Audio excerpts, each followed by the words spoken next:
what he has to say will be very interesting to you. But over to Heather. Thank you. Thanks very much. And thank you very much, Catherine, for the invitation. I'm going to stand over here because of my eyesight. I need to be able to see here. I was asked to talk about a real-world perspective on research. And I'm just going to see. I can't make that work. Sorry. I thought what I would do, thank you very much. I thought what I'd do is just to start by introducing myself in the context of the kind of world that you're studying in and working in, and then talk to you about some of the research that has certainly informed the practice at St Christopher's. And then I thought I'd finish by talking about some of my learning over the last 20 or so years about the value of doing research, even if you don't stay in academic practice. So let me start by saying a bit about me. I'm not a mathematician at all, but by nature I really like to understand why things work as they do. And I think I was always very frustrated as a student nurse, for example, that there was very little rationale given to me about things. I was just told to do things. And when you asked why, you were told, well, just do them. It's the way we do them. And I want to understand very often why you should do things a certain way and what you're trying to achieve. And so for me, even though in my training I wouldn't even have heard the word research, genuinely I don't believe I was taught anything about research when I was a student nurse.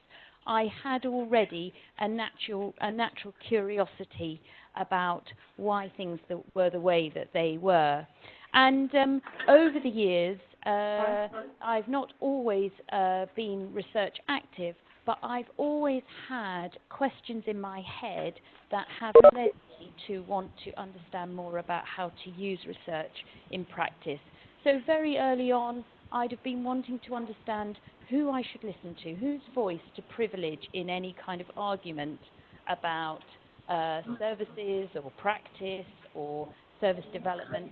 And I'd have, even then, I'd have been wanting to understand how to move beyond subjective opinion to make better choices. From very early in my career, in a way very similar to you, I'm sure, there have been moments where I've had to make decisions about services to fund, for example, or services to invest in. And thinking about the relative value of services is something that, again, pushed me more and more to want to understand evidence and research. Once you start looking at it, you've no idea whether it's good or not. I would have just read a summary and thought, well, that's either what I want to know or what I didn't, and what does good research look like? And then very finally and most importantly, even if research is really good, how do you translate it into practice? And they, I am sure, are questions which you would all be thinking about as well. And so one of the first things that I did was to decide to do a PhD. And this is a long time ago. It's about, probably about 17 years ago. I went to Southampton and I went to study palliative daycare. And I was asking two questions. I was asking how people experienced it and whether those experiences varied between services. And I'm not going to go into detail about this, but I just want to talk a little bit about my reflections, and I can't unless you understand a bit about the methodology. I studied two daycare services. They were ostensibly different in terms of, so ancient that we don't use these terms anymore, but one said it was a social daycare, one said it was a medical daycare. And I went and worked in those units, did some case study evaluation, and looked at how people experience those different services. And I used a qualitative approach. I did a whole variety of methods, and I was trying to build this comprehensive picture of each service. And the sort of process that I used was iterative. So I would have interviewed somebody up here, and then started to create a construction, a picture of that service, talk to somebody else, refined it further, and so on. and I had a ball, actually. I really, really enjoyed my time in daycare. And as I came to the end, I looked at both services and then started to make some interpretations based on that. And in a nutshell, what did I achieve? I learned a lot about case study. That's just a personal thing. I really enjoyed working with other people in the university that I was studying in who were also doing case study. And that wasn't just in health. I worked with other people in education, for example, and in social work who were also using case study as an approach. I really enjoyed that. I learned a lot about palliative daycare, and that will be true for all of you. You will all become absolute experts in the area that you're studying. And I understood some alternative perspectives on very long-term challenges. Even today, nobody really knows whether palliative daycare is worth funding or not. People today still don't know whether it's the world's best service that's being chucked out or the world's worst service that's being maintained. And I've got some views on it. But I loved getting beneath the surface and really seeing it from an alternative perspective. And I think some of the most valuable stuff I did, primarily because of the methodologies that I chose, was that I did get some very valuable insights into some of the more complex aspects of the service.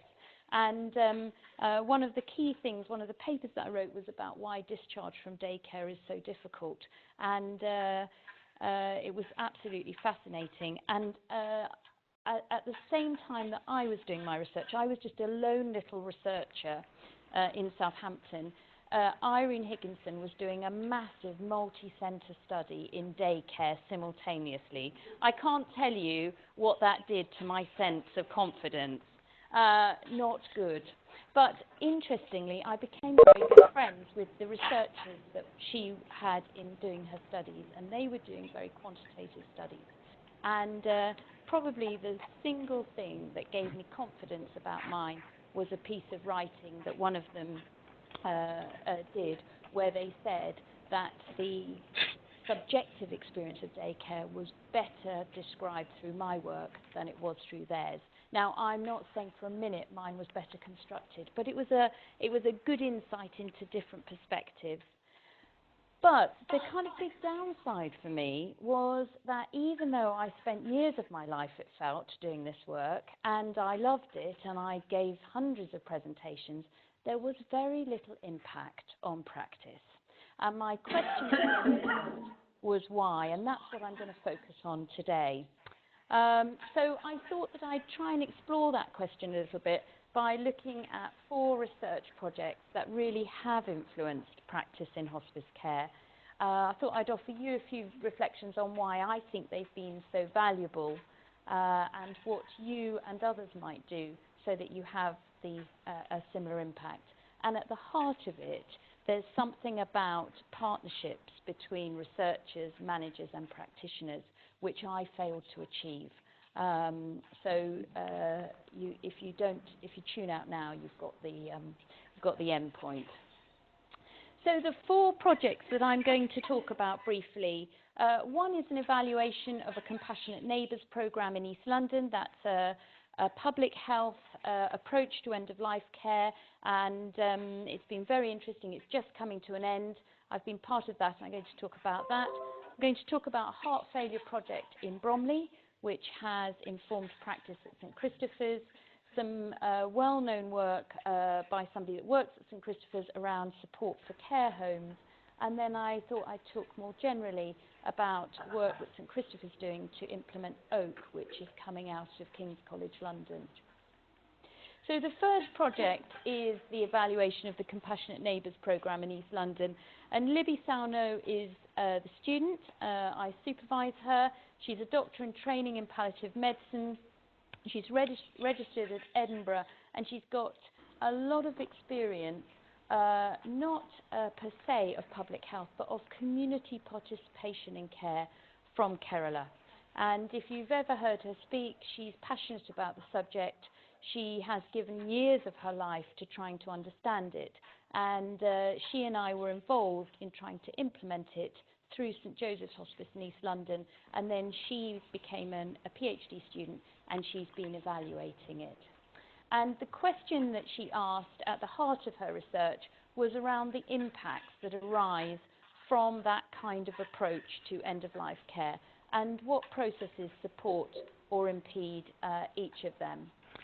She did a mixed method study.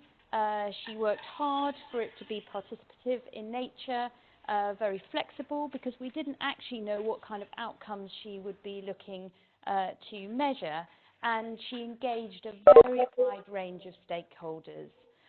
She's worked as a participant researcher, and she's doing her analysis through modified grounded theory. She's done about, I think it's now 20 in-depth interviews. She spent a lot of time observing, training, and ongoing support for the compassionate neighbours. They're local people who are trained to provide either practical or emotional support to people in their street or their estate or so on, who either have serious illness or are coming to the end of life. And she's done some documentary analysis. And she's got 3 areas of results. One is about the impact to either compassionate neighbours or the people that they're supporting, who she calls community members. And she's also done quite a lot of work on what facilitates that impact and what the barriers are. So in a nutshell, the evaluation shows some really positive impact. There are significantly changed attitudes and confidence around death, dying and loss in the compassionate neighbours in the main, and a strong sense of well-being, primarily in the compassionate neighbours, but also in the people who are receiving a service. Very importantly, from a perspective of social capital, she can find lots of evidence of new communities. They might be across groups, they might be within communities, but lots and lots of people creating connections with each other. And this whole concept of social capital is something which has got big interest politically and in health services, and she's got good evidence that that happens. In terms of the facilitators for those consequences, she talks a lot about the common vision and purpose, the fact that it's a movement and not a service. There's some very interesting data about the quality and the difference in training compared to what we would have given our volunteers, for example, in hospice care. So there's some big lessons for us to learn in other parts of the hospice sector. This idea that the model's based on mutuality and not dependence is fascinating, and when you talk to compassionate neighbours, their whole motivation is that they recognise they could be somebody who needs some help in the future, and they recognise strengths in the person that they're working with, along with their own weaknesses, if you see what I mean. So very different to the kind of more paternalistic role that we've often adopted historically. The hospice does have an important role, but it's around the legitimisation of community caring rather than being a source of professional advice. Huge flexibility of role and the importance of supportive leadership. And I don't have any time to talk about it in detail, but it's to give you a sense of the kind of themes that can emerge in this kind of evaluation. And I'll just touch briefly before I move on onto some of the barriers that she identifies. And at the heart, there are these competing agendas. So in that hospice that she's working, there's this whole focus on a very clinical approach to seeing patients as individuals in front of them that have needs that need to be addressed.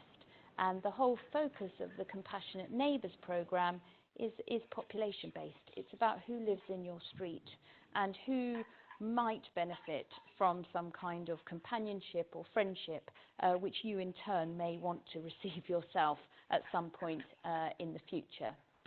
This is perhaps poorly worded, but this is all about how important it is for charities like St Christopher's or St Joseph's to position themselves as people who can help others in need. And that's not the underlying principle of compassionate neighbours. It is about a community response to a societal problem. She would say, importantly, you can't standardise it, and it's very personality dependent. And of course, that flies in the face of all the stuff that we want to do about process and outcome. So her conclusions are, in brief, that there are significant impacts for communities involved, that the impacts are far beyond end-of-life care and traditional beneficiaries. So she would argue, I think, if she was standing here, that the compassionate neighbours benefit as much as the people that they are befriending. It isn't about just befriending. It may be very much about practical help or other things. It's social isolation, but it's also about connectedness and ageing. There are questions that she raises about who's responsible for those compassionate neighbours, and she talks a lot about the fact that actually governance lies in the whole community and not in a sort of professional approach that a hospice might normally adapt. So very interesting work, and she has written already on it, and I'm sure she'll write extensively once her PhD is concluded. So the next project I wanted to talk about, rather different but equally as important. So Mary Bryce, she's a consultant nurse in heart failure. She's been working at St Christopher's Hospice. She's got extensive experience of working in heart failure in a local CCG and in community nursing. And she wanted to do a study of a case management approach delivering palliative care for people with heart failure. She came from a heart failure background. She recognised that people with heart failure who were coming to the end of their life often failed to get palliative care. And her interest was, could you integrate heart failure and palliative care? And if you did, who should be the lead practitioner? Should it be somebody who's a heart failure expert trained in palliative care, or do you get somebody who's skilled in palliative care who knows basic heart failure? She really didn't know the answer, but what she did know was that at the moment, the way the services are configured, often people with heart failure die without any palliative care, and people who die in palliative care with heart failure often only enter it so near the end because they don't want to cease having good heart failure management. So she wanted to test some research methods to evaluate a significant intervention. She wanted to define, test and modify the intervention, look at its impact, and as well as looking at it from the perspective of patients and families, she wanted to see whether there was some economic viability. She used a very complicated, actually it's not complicated, it's just complicated to understand. She used a stepped wedge randomized trial, which meant that you can simultaneously have a control as well as having an intervention group. And her intervention group was a group of heart failure patients who received case management by a heart failure nurse who was also trained to deliver palliative care. And the control group were people who were getting palliative care from our coordination centre. You had to have advanced heart failure, high symptom burden. She recruited for a year and she followed up for as long as those people were alive. And if you were lucky enough to get into the intervention, which everybody did because of the approach, you got a home or a clinic visit, you got all the standard stuff you'd expect to get in palliative care, individual needs assessment, care planning, case management in partnership with the GP, coordinated care, discussion at MDT meetings, and a full menu of our hospice services. This is the wedged approach to her randomisation. And just as I was saying, you can just see that you've always got a control, but everybody gets the intervention. And after a year, these were her results. So she recruited 40 people. And what was really interesting, she used the IPOS scores, which is a score used for people with palliative care needs, and people with heart failure had very high symptom burden. Many of them were very affected by poor mobility, by weakness and fatigue, and what was interesting in the qualitative interviews she did was that actually they wanted both. They wanted somebody to be in charge of their care, but they weren't willing to come with palliative care if it meant that they wouldn't get good heart failure management simultaneously. And that's not surprising when you articulate it, but it explains why people don't get through the barrier when you are either offered one or the other. And her conclusions in brief, she's still working this up. She's got a presentation at the Marie Curie conference next month, is that that sort of sense that we might have that people with heart failure don't need palliative care is completely untrue. People have very, very high symptom burden. They do have realistic expectations about what interventions are available, but they do identify the importance of getting the right care from the right people. And so her conclusion is around the fact that we need to develop some kind of model that's highly integrated, and that's exactly what we're trying to do now in Bromley. Project 3 is Julie Kinley. She is a graduate of Lancaster, and she's a consultant nurse who works at St Christopher's. She began this work with Joe Hockley, who will be known to many of you. She's absolutely passionate about care homes, and she's continued to work with care homes post her research. She did a very, very ambitious piece of research. So she did a cluster randomized controlled trial which looked at the different models of facilitation when you're implementing the gold standards framework in care homes.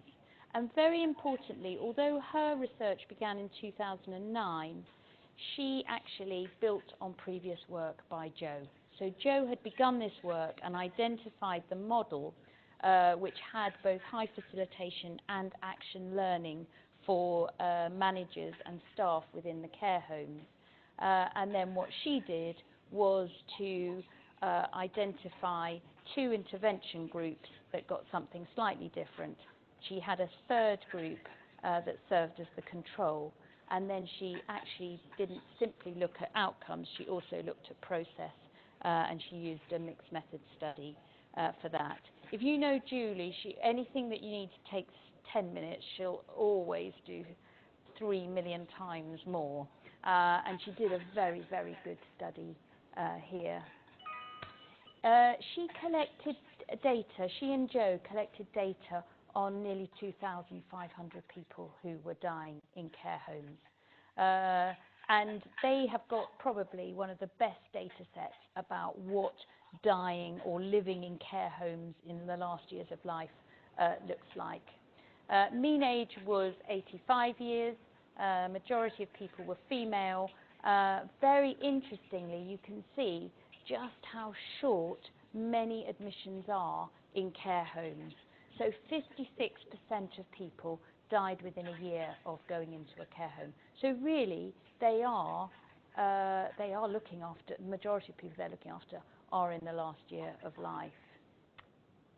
They were interested, in terms of outcomes, they were interested in how many people had a CPR, do not attempt CPR order. They were interested in how many people had an advanced care plan and how many people, of course this is now slightly out of date, but how many people were on the equivalent of the Liverpool Care Pathway, the integrated care pathway. And what you can see is that over the years, the proportion of people on that increased. And that is, they would argue, directly related to the model of facilitation and action learning that were implemented in those care homes. They also had a good look at where people died, And of course, this is the main interest of the commissioners. And what they were doing was seeing whether, with those kind of interventions, did you change decision-making or confidence in care home staff to keep people in that context when they were coming to the end of their life? And again, over the period of these years, you can see that the percentage of people who died in the care home went up and up. What's happened, interestingly, is this has plateaued now. And we've got to work out in St Christopher's about whether that's because our intervention needs to be different or whether actually that's probably as good as it gets. And just very briefly, in terms of bringing that story to a conclusion, they did show that there were better outcomes with high facilitation and action learning, but it wasn't significant. What was interesting was that if care homes were engaged in an end-of-life care program, they were much more likely to complete if they had good facilitation. And that actually, when you work with care homes, you need to work with individual staff, you need to work with the organisation, and you need to get the organisation to work with other organisations, other care homes, if you're going to maximise learning. That is very resource intensive, but very important, particularly when commissioners might ask people like St Christopher's to support care homes, but they don't give you any money, or they think you can just run 1 or 2 seminars a year and you'll change end-of-life care. It just doesn't work. The other thing that Julie knows a huge amount about, because of her work on structure and process in care homes, is how significant the staff turnover is in care homes, and it's massive. So even if you teach every member of staff this year, there's a high proportion next year who will never have heard you before. So it's an ongoing piece of work. So before I talk about OAK, let me offer a few reflections on those 3 pieces of research and what made the difference to some of the researchers. And you probably know this because you're in the process, but I would have really liked this reflection when I was in it. And the first thing is that there are 2 out of the 3 of those individuals who've been part of a very strong research community. And if you are part of a research community, it gives you the encouragement and it enables you to sustain your interest. The one person who wasn't has really, really struggled. If you've got access to people who've done the journey before, they tell you that nothing that you experience is new, and that's extremely reassuring when you think your mental health is hanging on a thread. And I think having opportunities to talk regularly about progress and challenges is also really, really important. It's such a lonely piece of work, and you can be very overwhelmed by the challenges that you face. And I think when you're talking really regularly, you have the chance to redress that perception. If you present your own work, you become more confident about what you're learning, and people indeed give you very helpful feedback. One of the challenges for practitioners is they're often very, very anxious about moving from data to results to implications and practice implications in particular. And I think if you're forced to do that, you produce a piece of research that's fantastic for managers like me and for practitioners. But if you don't, you often know lots of data, you often know lots of patterns, but they never get realised in terms of practice. I think that's something that I didn't do well on. And I think being able to write with others who've got expertise and experience of doing so is so helpful. When you're writing for the first time, you can't imagine ever getting it sort of done and off. So let me talk finally then about the OAK project. OAK stands for Outcomes Assessment and Complexity Collaborative. It's a team of researchers led by Fliss Murter, working at the Cicely Saunders Institute.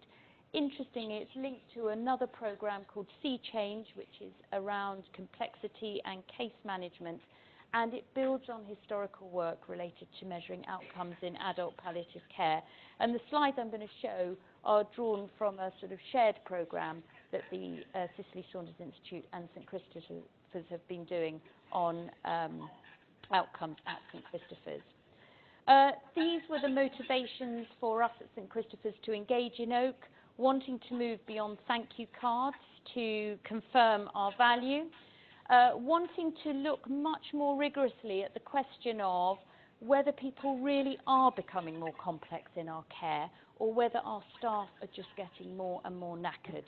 So there is a constant rhetoric, and I'm sure I wouldn't be alone, I'm sure it's at Trinity as well, which is people have never been this complex. And I was interested to know whether there was any evidence for that. We at St Christopher's are very, very expensive, so how do we justify our costs over and above a care home, for example, or even a hospital bed? And if we've got a service like Bromley Care Coordination, which is nurse-led and relatively cheap, and we've got 4 wards that are consultant-led and very, very expensive, what's the relative value of those different services? Should we be investing much more in our coordination centre, which is cheaper and reaches more people, or should we continue to provide 4 wards? So they were the sort of motivations for the work on outcomes. And one of the things that I think is really interesting is that Oak draws on something called IPOS, and that is a consequence of years and years worth of work on outcome measures. So if anybody has been in palliative care as long as me, you will remember POS in the 1980s. And that's been perfected and refined over the years. SKIP was actually developed by St Christopher's Hospice, and it's all about patients' views on care. And when I worked at Hospice UK, I was really frustrated that some hospices used SKIP and some used POS. And so I had a very interesting meeting with academics from King's and with the then leadership of St Christopher's, and I said there must be a way of bringing them together so that we all start to use one outcome measure. So IPOS now exists, and it's now been integrated into this suite that's used by Oak. And when you're using Oak, you're using Oak, aren't you, at Trinity? Anybody else know about Oak? You know about Oak. So it collects a variety of data on individual patients. It asks for stuff on phase of illness. It asks for stuff about people's levels of functionality, their symptom burden, whether they think that we attended to what was most important to them, and whether we attended to the experience of being a carer. And to date, we've collected data at St Christopher's on just under 2,500 patients and just under 5,000 phases of illness. And I won't go through this in detail, but you might have a spell of care, say on an inpatient unit, and in that time you may have different phases of illness. So you might come in an unstable phase, you may become more stable, and then you may start to deteriorate. You might die or you might go home, but that's how it works. And when at each phase we measure people's functionality and their symptom burden. So when you look at the phase of illness, without asking you to look at the detail, now why did I put this up? I don't think I put the quite right slide. What I wanted to show you was that in terms of phase of illness, if you're on the inpatient unit, you're much more likely to be unstable than if you're in the community. Let me see if the next one, I'm sorry about that, I've got the wrong slide in here. I tried to create a slide that showed that if you're on the inpatient unit, the majority of people on the inpatient unit are either unstable and deteriorating, whereas the majority of people in the community, as you can see, they're either stable or they're starting to deteriorate. When you look at people's functionality, it's just as you would expect it. You see very high levels of poor function, so people who are unable to do very much when they are in the community and particularly in care homes. When you look at symptom burden across the teams, you can see that actually, I'm so sorry because I've got the wrong set of slides in here. I'm really annoyed with myself, but you can get the idea. So this shows you the different services that exist. and you can start to see where the different patterns of symptom burden exist. And if you look, for example, on the inpatient unit versus the community and some community teams, you'll see very big differences in how much symptom burden exists.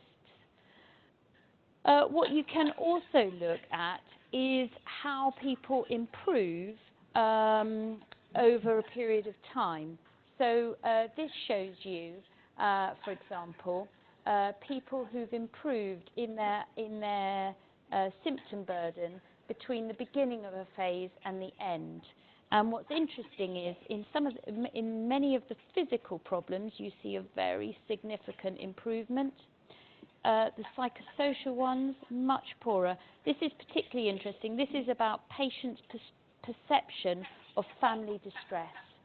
And maybe that's what you'd expect, that actually family distress doesn't improve very much, however good the care is, because it's a very distressing time. I don't know, but you can see where it's easy to make an impact and where it's harder to do so.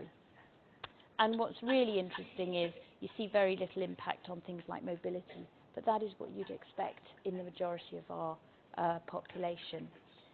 The other thing that I'm interested in is it's very in hospice care, we're very good at identifying people's needs and then trying to resolve them or attend to them. We're much less good at keeping people well. So the reason I like this is that this is an outcome measure that says, was there no worsening in the items in the time that you were in our care? Because that would suggest that we're keeping people well, or we're keeping people symptom-free, rather than just attending to the things that they came in with. And again, you can see that a high proportion have no worsening symptoms. What's particularly exciting for me is that you are able then to compare things like functionality and symptom burden. And what I love about this slide is that you can see up here that more people are getting worse than are getting better in terms of their functionality, but in terms of symptom burden is improving despite this picture. So when I'm in a place where I've got to convince commissioners that we're worth funding, you start to see that actually we might be looking after people with some of the worst functionality, but we're still achieving symptom improvement. So how are we using that data in practice? We're using it so that we can stratify who goes into what service. We're looking very hard at which models of care produce the best impact in patients, and we're working with Trinity now to think about how we persuade our commissioners to fund us on the basis of outcomes rather than paying for us for, say, a day or a night in our inpatient unit. And in terms of further work, our data's incomplete. We could do better on that. Love to benchmark with other hospices so that we really know whether we're as good as we think we are.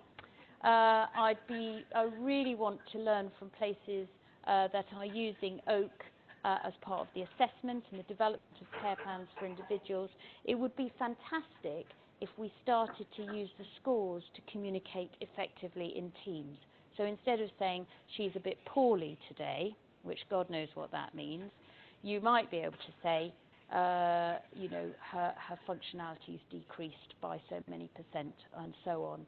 And I think the other really important thing is there really is something about learning and making this absolutely drive practice on a day-to-day basis. So I'm literally in the last few minutes, and I just thought I would reflect very briefly on why I think these studies have all been so useful for me at St Christopher's and in life before then. All of them answer troubling and significant questions that face practitioners, and they were all driven by people wanting to understand stuff. So they were all driven by people who, like me, kept thinking, I'm unhappy with the status quo. I really want to understand why things happen or what could be done differently. The people that are doing the research are passionate about it, and everybody that is leading those particular studies have an investment in integrating findings back into practice. That is very effective and very exciting for people in positions like mine. There's evidence of real incremental learning. So people like Julie's work builds on Joe Hockley's, Libby's work builds on her experience in Kerala, the Cicely Saunders work with IPOS builds on very early work around POS and Africa POS, for example. There's a very strong working interface between researchers and individuals who want to test the findings in practice. And Libby's success is primarily because she's got attention, a really strong pull between what she's learning and how the hospice wants to develop that service. And I think the other thing that's really important is that the links between research, education and practice have been established by the people who are doing the research. So they are constantly, people like Julie are very good at telling me, you need to know this because you're going to need to make a decision about this, and my data is going to be able to help you in this way. It's a fantastic partnership. There's some examples of work that I've been involved in. I haven't done the research at all, but where I've drawn on research to influence practice. So this was a very good piece of work done by some researchers at King's about the needs for hospice care in the future. This was a piece of work that drew on research from Liverpool about the needs of people with dementia, and this is a piece of work about the resilience of the workforce, and there was a very good literature review done by an academic who was employed by the King's Fund to underpin that. And I think they're some of the best pieces of work that Hospice UK have done because they're evidence-based. They're not just about telling stories about practice. So very final thoughts then.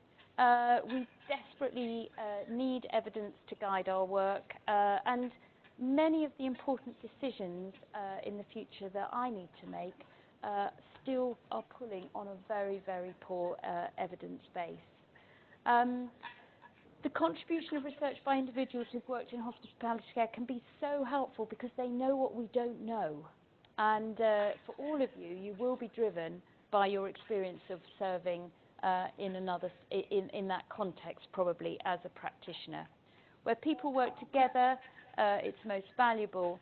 And even if you don't go on to become an academic, the learning from being a researcher is fantastic. The confidence that you have to critique and to think differently is second to none. Very final words from two people who've really influenced my thinking more than most.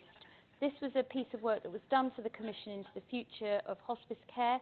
Sheila Payne led it, a great team from here, and its message is in the title.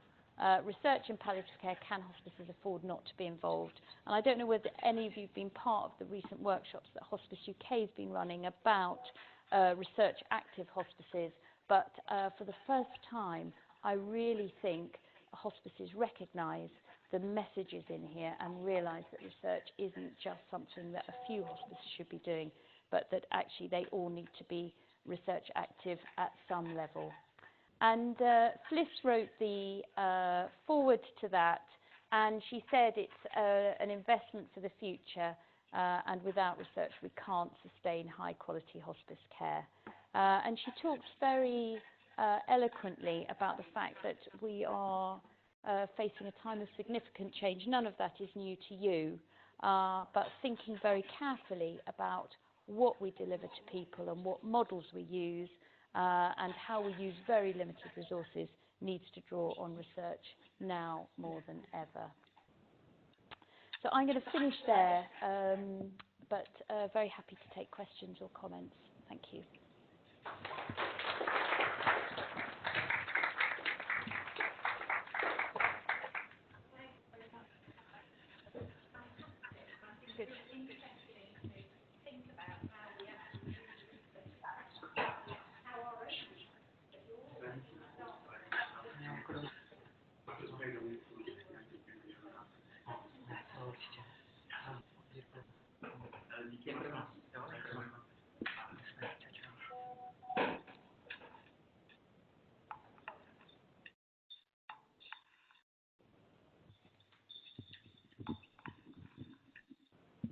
Thanks very much, Heather. I was very interested in the first study that you referred to, Libby's work.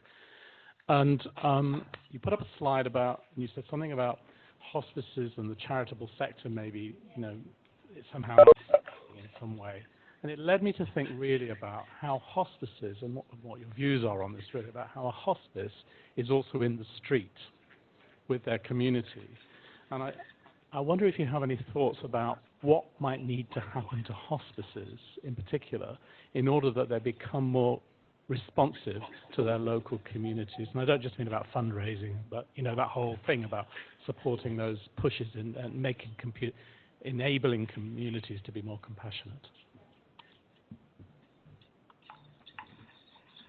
I think that's probably the biggest strategic issue that Sean, my colleague at St Christopher's, and I are working on at the moment. And our dilemma is, are we a community asset or are we part of the health and social care system?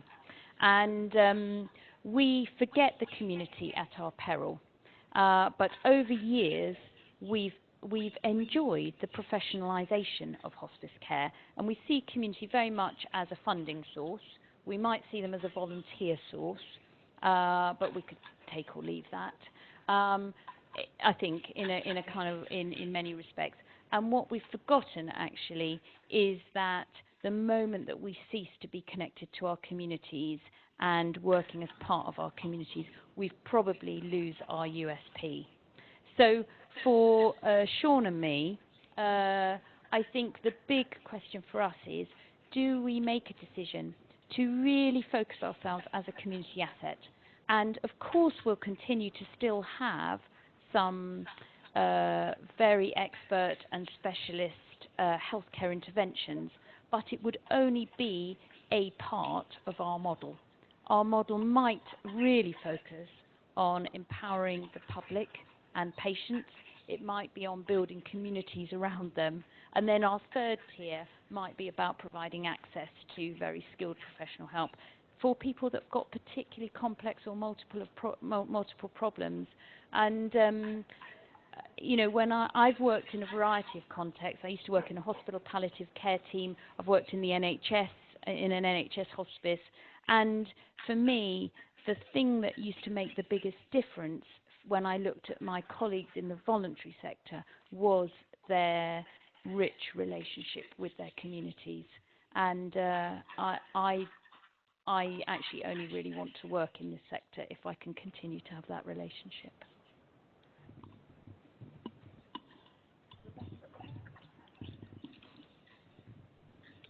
And I appreciate your thoughts on that, but I'm wondering if volunteers become part of an institution rather than part of the community. And I think the purpose, as I was reading it, of that first study, was that it came from the community, and it was the community. And so I don't know how hospice can empower the community, because the moment we say empower, we're being paternalistic. So I'm not sure how do you envision that? It's such a good question. It is absolutely at the heart of her study, and there's a very fine balance between the value that people in the community place on having a relationship with the hospice and the belief by the hospice that they own those people. And that is at the heart of the predicament. I've just spent a bit of time in Australia earlier in the summer looking at some community development projects. And those that are most successful, their locus is the community. Their energy, their ambition, their vision is derived from the community. And they then make a request of hospices or professionals to come in and enable the communities to do what they want to do. But the locus sits in the community. And the work that we're just starting at St Christopher's, which is to try and replicate Compassionate Neighbours, we're working hard to put that locus into actually a local church rather than to situate it in St Christopher's. But the tensions are significant, and a lot of the tensions lies in the governance. So in the project that Libby worked in Kerala, if you were a DUD compassionate neighbour, they don't call them compassionate neighbours, but if you were a volunteer there and you were a bit naughty or you might have been a bit unkind, the governance lay with the village. They would say, we don't want you in our network. We've heard that you're shouting at the lady with dementia or whatever.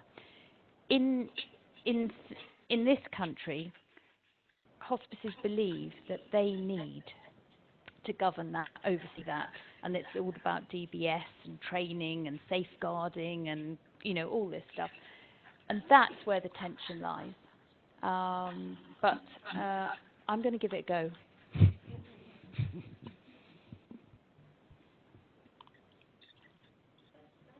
Yeah.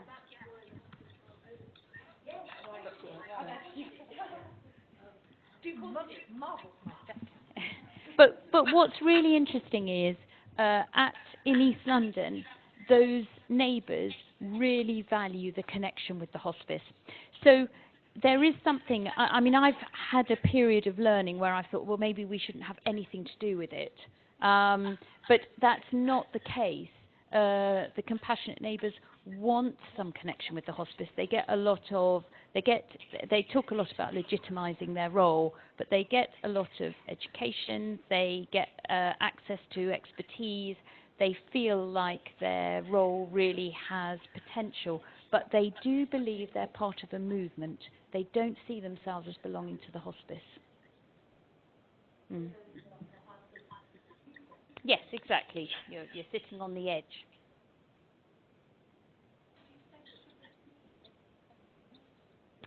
It would be a social movement. It's a social movement. They would see themselves as a response to a societal problem. And most of them are becoming compassionate neighbours because they envisage a time when they might need something themselves. And often, those communities that are easy to start in are the people who've already experienced alienation and haven't been able to access services easily.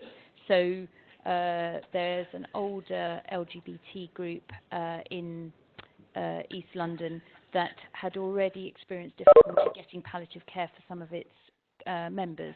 And so they thought, okay, well, let's get ourselves trained up so that we can do it as and when the need arises. The same with some of the minority ethnic groups there as well.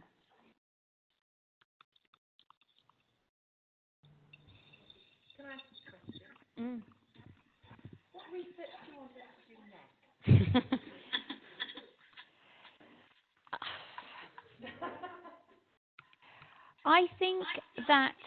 I think there's some very critical questions to be asked about models of care.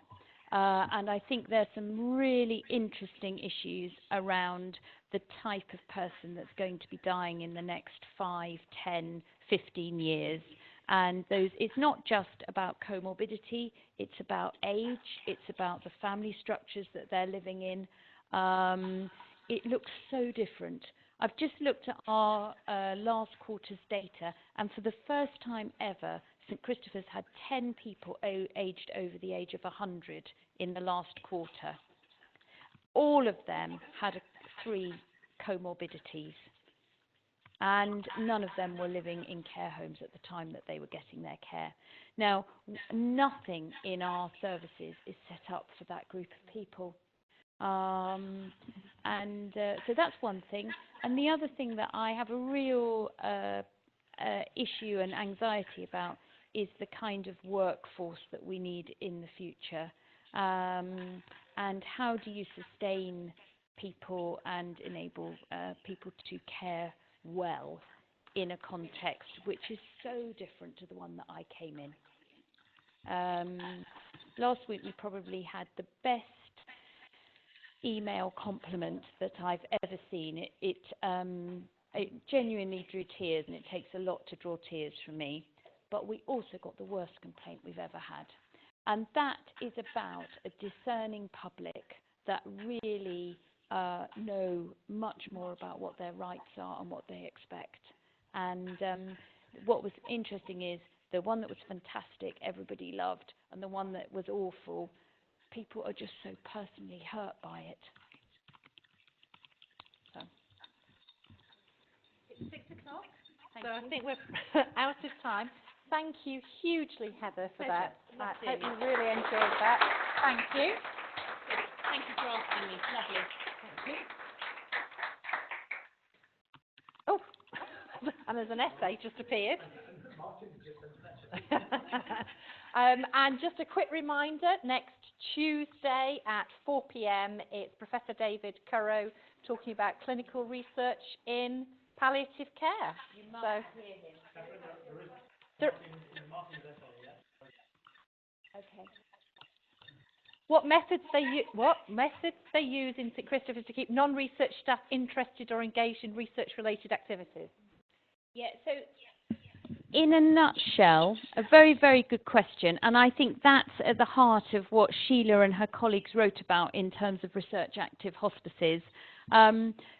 Probably one of the best appointments that I've made in my time at St Christopher's is somebody who's just come on board now, a postdoctoral researcher who's done a lot of work in ageing, and she, I believe, will be one of the people that talks the voice, or she can talk research, and she can talk practice, and she can talk future problems. And we've got to find context in the hospice all the time where she's part of the problem solving around what we do in the future. And I think that's the way to embed research into our thinking. It's not about getting people to go to journal clubs because they just tell me, I haven't got time and I can't understand it. But actually, when people are genuinely grappling with what's the right model of assessment of somebody who's aging, who's very old, and whose problems aren't specialist palliative care, but they need some help, you need that person to say, well, in my knowledge of the research around aging, these are some of the issues that people come up with, and then you can start to work with it in practice. Thank you very much. Thank you.